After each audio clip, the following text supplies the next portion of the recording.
Right, this time I'm going to talk about water and microplastics and how the chemicals get in. First part, I didn't really talk about chemicals and hormones, but generally it's going to be the same stuff that's in your water is going to be in your food. Right, so two main ways we're going to encounter these: through tap water and bottled water. And it gets in through various means. And our tap water through, this polluted sea evaporates, seawater evaporates, goes down into our drains, goes into our systems. And, chemicals, birth control pills, painkillers, bleach, put that stuff down the toilet. Pesticides, herbicides, stuff they clean the water with.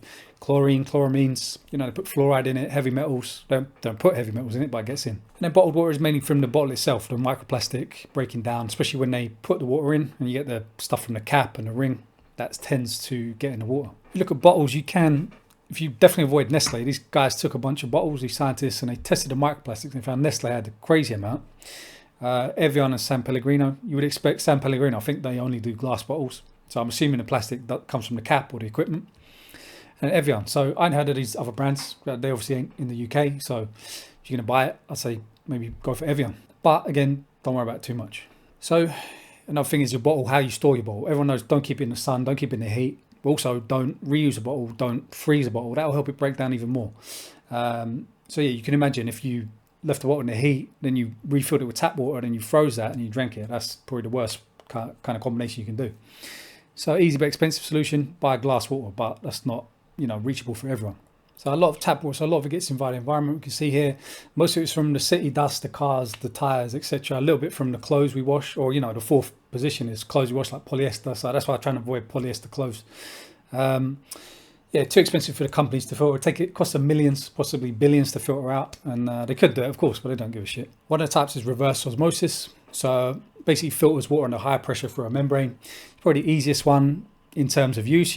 It's already done when you turn your tap on. Bit expensive. You've got to replace the cartridges. You've got to install it under your sink. Uses a lot of water as well. So I think it's like 10 litres to produce 1 litre of water, maybe even more. But yeah, it's very good at removing heavy metals. It's a good filtration system. So then you've got a jug, more simple. Make sure it contains activated carbon, charcoal to filter out the metabolites and medications, etc.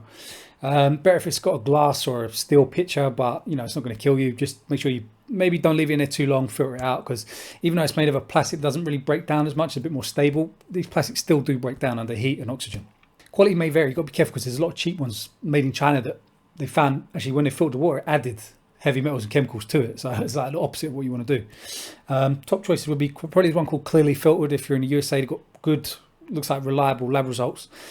Clar, the one I've got, a bit suspect. I don't know. They have shown lab results, but I would be interested to test it myself just to see if it's really filtering it that good. But it does taste different when you filter it. You can kind of taste the difference. Third type, this is actually probably the type I'm probably just going to go for next, is distillation. So it's basically evaporating the water. As it evaporates, contaminants left behind, and it filters through. It should have an extra filter, carbon filter, to filter out the other contaminants, the VOCs, which are volatile organic compounds, and they're basically chemicals from paints, fuels, pesticides, things like that.